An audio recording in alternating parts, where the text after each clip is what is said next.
a cash flow statement. So what I think I'm going to do is on a quarterly basis, I'll include a cash flow statement so that way you all can see it. If you guys have any questions or you want to make an appointment at the office, feel free to come on by and I can answer any questions that you have regarding that. The other thing that we'll be doing is we're going to be moving investigations, laundry, and the reporter to the end of the profit and loss.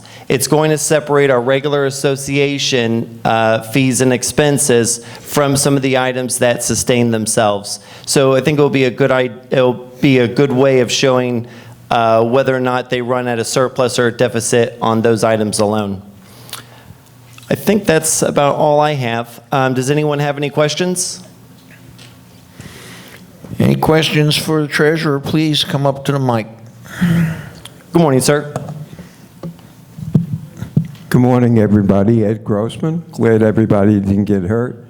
Sebastian, I only have one thing to recollect. If I recall at the last meeting, I had asked you to include not the year-end budget, but a comparison of the expenses to the budget to date, because that's more important than comparing it to the year-end. Year-end is not really a significant number at this time, and you said you would make that change. So on the reports that we have included, although that budget is a full year's budget, it does have the January through July 2019 actual expenses year to date. I believe that should be in everyone's package. I see the actual, but what I'm saying is when you're comparing the actual, it should be compared to the budget to date, not to the budget to the end of the year. True. By the way, you said you would do that if you called at the last meeting. Understood. So the reason why we show the budget as on an annualized basis is to show what we have remaining through the end of the year. So assuming this report is July 31st, 2019, the first 7 months, if you have something, the contract for the transportation budget, the entire yearly budget is $896,000. So far to date, we've spent $436,000. So it gives us a little bit of a back and forth to show what we have left. If we were to do it through the budget of up until that point, I don't think that it would necessarily be different, but I don't think it would show you what you have left to spend for the rest of the year. Because if you looked at something, let's say like insurance, where it's front-loaded in January, the budget's going to be $70,000 and the actual expense is going to be $72,000. If something were to come up and let's say we wanted to do something with insurance or do an optional policy, we wouldn't know what we still had left in the budget because we'd only see it for the first 7 months. So I think that I don't dislike doing the January through July 19 and a January through July budget that's separated through the 7 months of the 12 months. I think that showing the full year gives a better comparison to show what we have left to spend. Like in, beautification is a good example where we've spent, $15,398 and the total budget for the year is $30,000. I think that if it showed, 7/12 of $30,000, I don't think it's as important as showing the $30,000 to show that beautification has $14,602 left to spend. But I'll leave that up to you guys. Whatever the homeowners want is what I'll do. Sebastian, you know the program, and it's no problem whatsoever to click on it, and you could have year to date and year to the end of the year.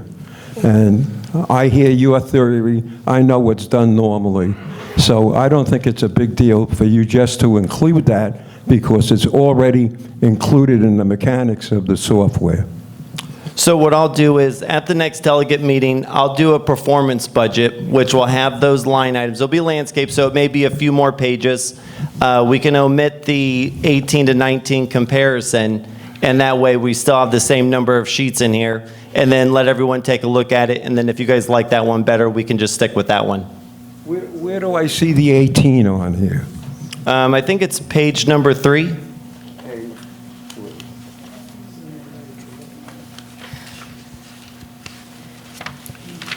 All right. This CPA to CPA dialogue is, I'm sure, fascinating to the vast majority of us. 90% goes over my head.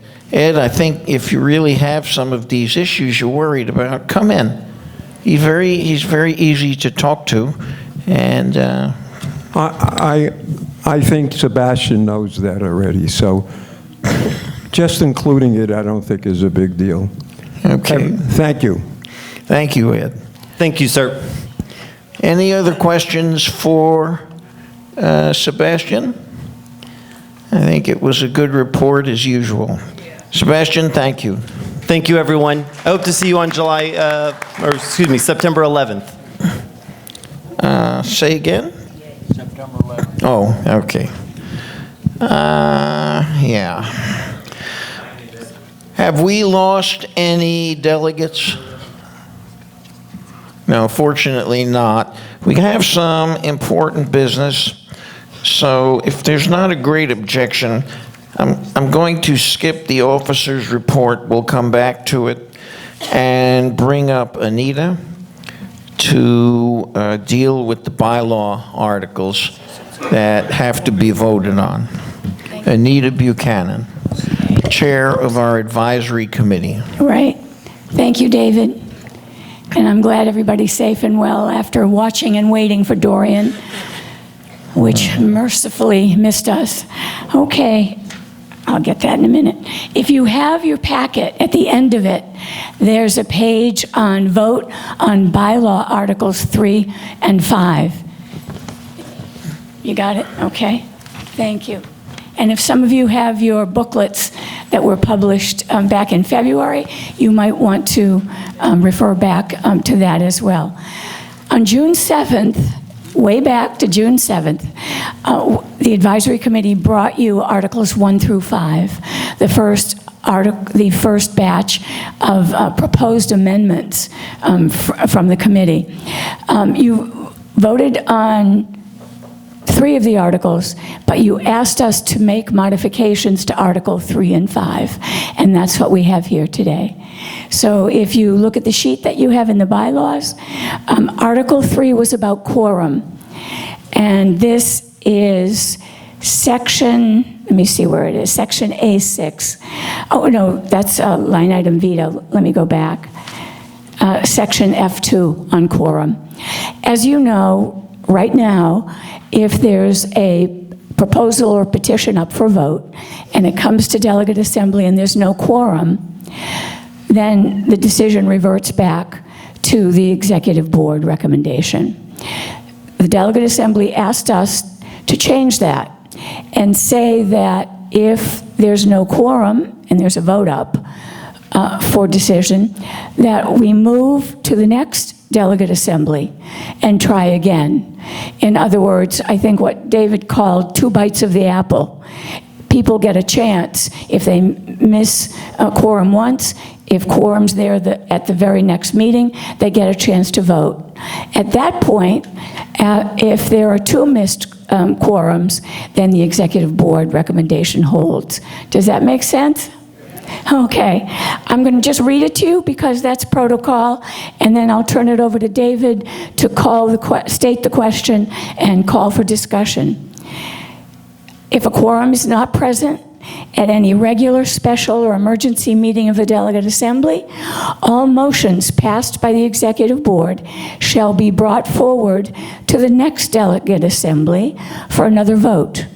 If a quorum is not present at the second delegate assembly, those outstanding motions passed by the executive board shall be enforceable as though passed by the delegate assembly, except for actions and proposals required by the Act, other applicable laws, the articles of incorporation, or these bylaws to be approved by the assembly.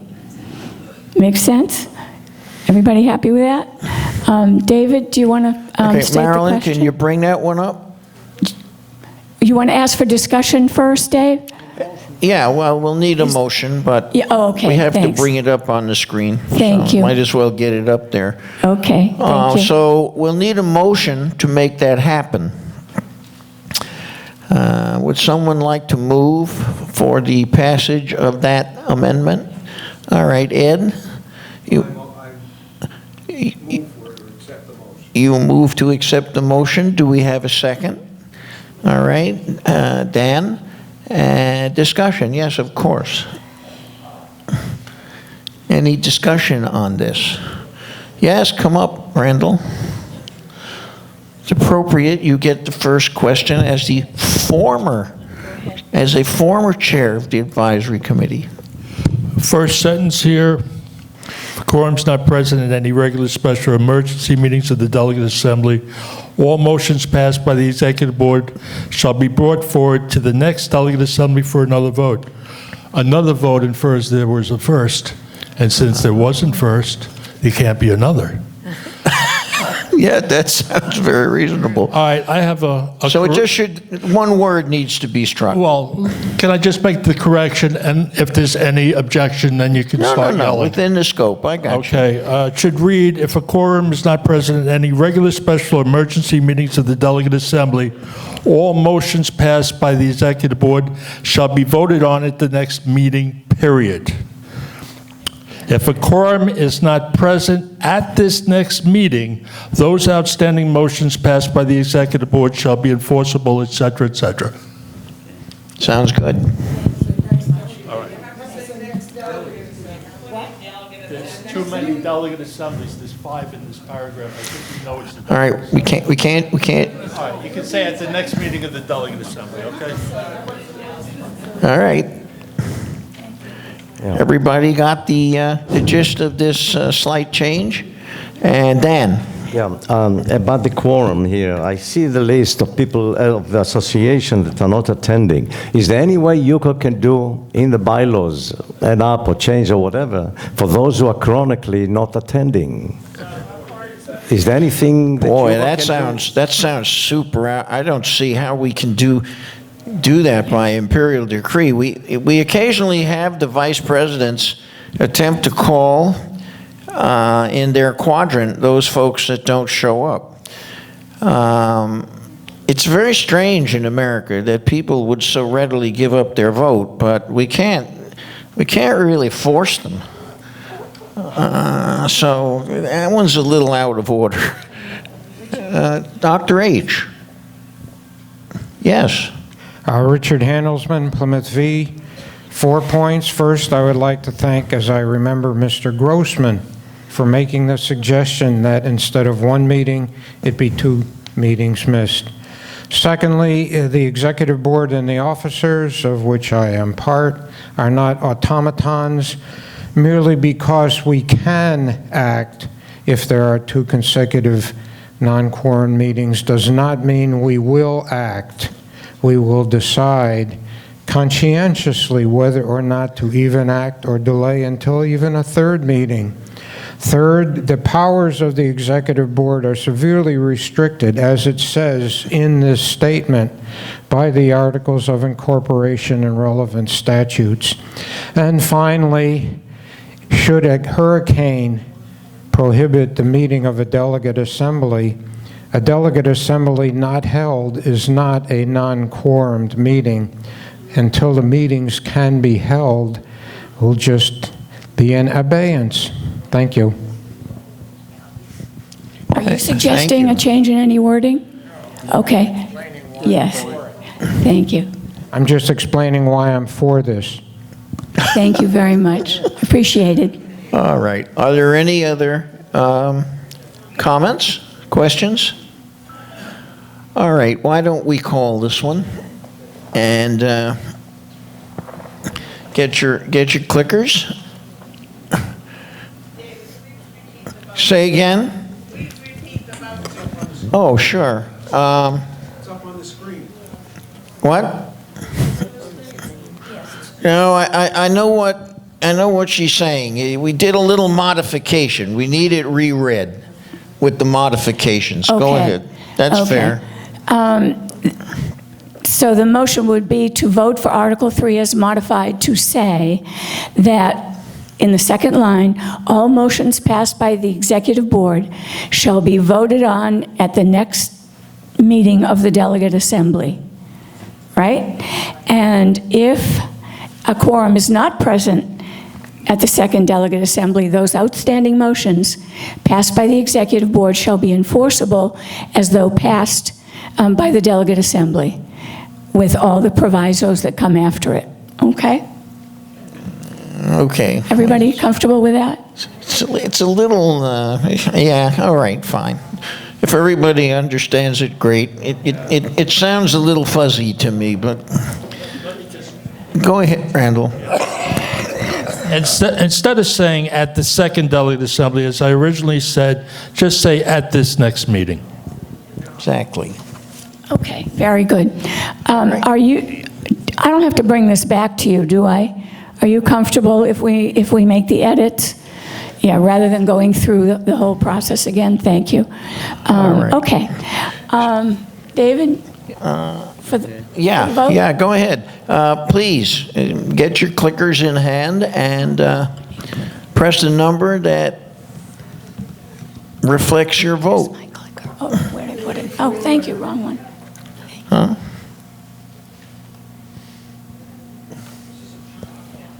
I'll bring it up. Looking good, looking good.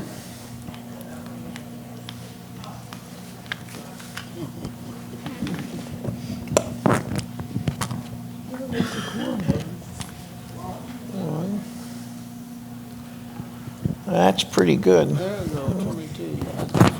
Has everyone voted who intends to vote? Okay, Marilyn, bring it up. Whoa, whoa. Well, it's overwhelming.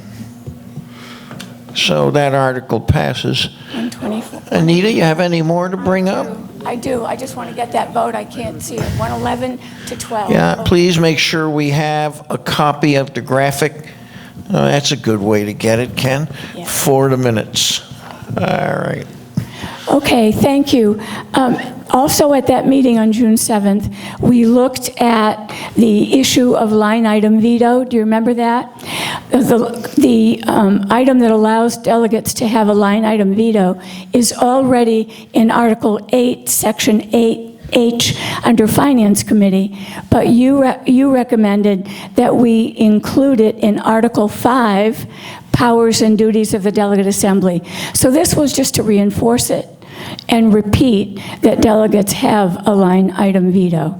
So I'll read you the language that we wrote to support your recommendation. And it's about the duties of the delegate assembly, and one of them is approve all budgets of UCO with the authority to exercise a line item veto presented as a motion at the delegate assembly at which the budget is being presented for approval.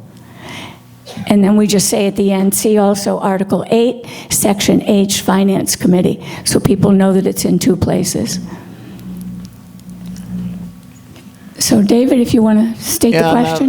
This is an issue that's come up many times.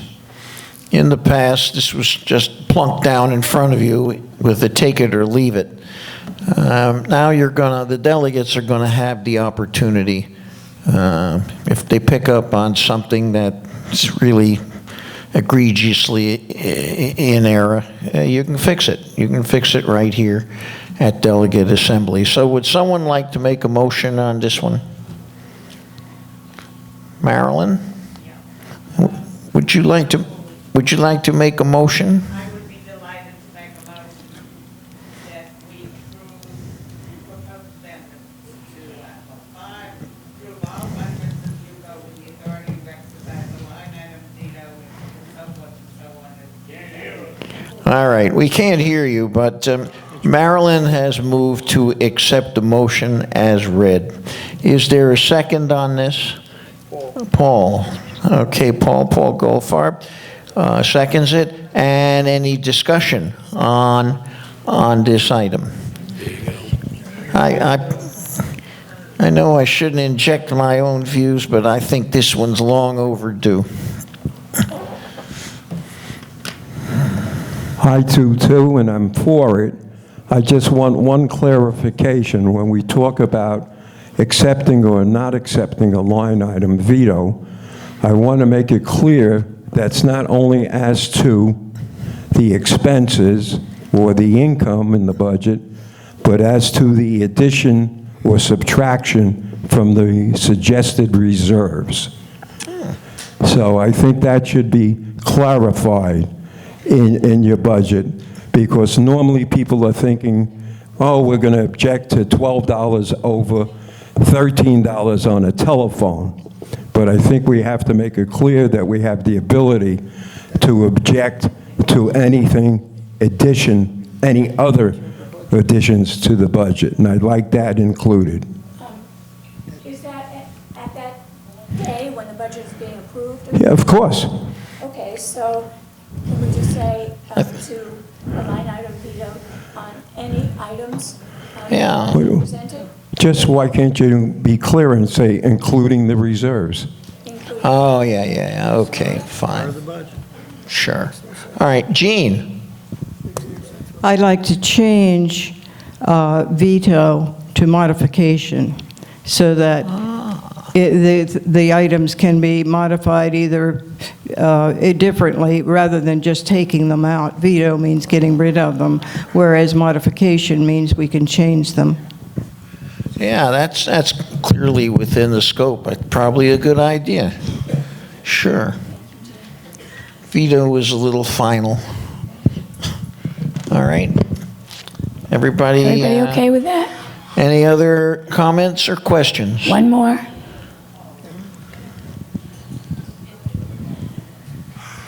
Randall? I mean, I hate to be Mr. Obvious today, but if you change it to modification, which I agree with, you also have to change it in the other provision having to do with the budget, which also says line item veto. See, the purpose of this motion today was to include it in powers and duties section, correct? Right. So if you're going to change line item veto to line item modification, it must also be changed in the other provision. I gotcha. Okay, and by the way, you don't need to go through the motions and the seconds because it's coming out of committee, so we need to make the motion. Doesn't require a second because the second All only right, shows all right, interest. all right. Yes, very important. Randall, thank you. Okay. Any further discussion on this one? All right. Good. Seize your clickers and press the appropriate button.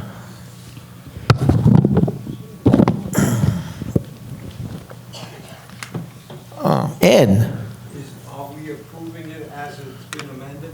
Yes. So that has to be rewritten? And take note of Randall's input because that's going to come back to bite us. Can I make a comment? No, we're voting, sorry. Huh? Yes, I'll change both Yeah. All right, recommendations. thanks.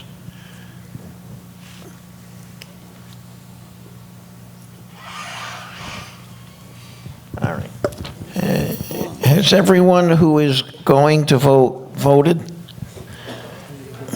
I don't see what other category they can be. I mean, it's yes, no, or abstain. I would think that everybody would have an option there. All right, bring it up, Marilyn, please.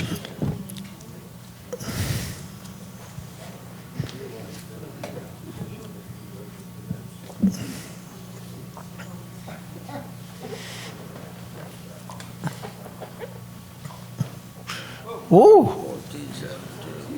Wow. Yeah, I think that one passes. All right, Thank Anita? you. Yes, I have one last thing to say. On Thursday, September 17th, is the last of the town halls for these bylaws. Delegates, attendees generally have been amazing in terms of the recommendations and the thoughtful comments, and we've adopted most of those recommendations as we've gone through. So if you please can attend, it's in the party room at 1:30 on Thursday, September 17th. These will be easy to do. It's Articles 9 through 15, but they're pretty much pro forma. There's not a lot of controversy. One area that you always want to discuss and may have some controversy is the method of amendment. So it would be great if you could come. Refreshments are served, of course. I saw a question back there.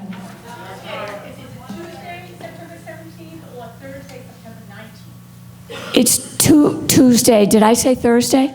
I'm sorry. I do that all the time. Rhoda will tell you. Tuesday, September 17th at 1:30 in the party room with refreshment. Okay. Thank you so much. All right, thank you, Anita. All right, let's go back to officers' reports. I have a couple of items. Very soon, we will commence the project you approved on Century Boulevard. A new sidewalk and a new fence. There have been a lot of input about that fence. It will cause some disruption. It will be necessary at times to close that entire entrance and exit. So we will be making announcements. Be alert for some inconvenience that will be involved. Secondly, sorry, and our CAM may bring this up as well as we go around. There are a number of very large, ugly trucks that are showing up in various parking lots in the village. These vehicles, over 8 feet tall, are in violation of code. Not to mention the potential damage they do to our roadways. Please, to board members, don't allow these vehicles. They block line of sight. There's a potential for an accident. These trucks have to go somewhere else. Okay? Why don't we go around the room? Why don't we start here with Sandy? Sandy? Good morning. I just wanted to let you know that one of the things I do that you may or may not notice is I'm the timekeeper, and I wanted to thank everybody for keeping their comments to such a short time.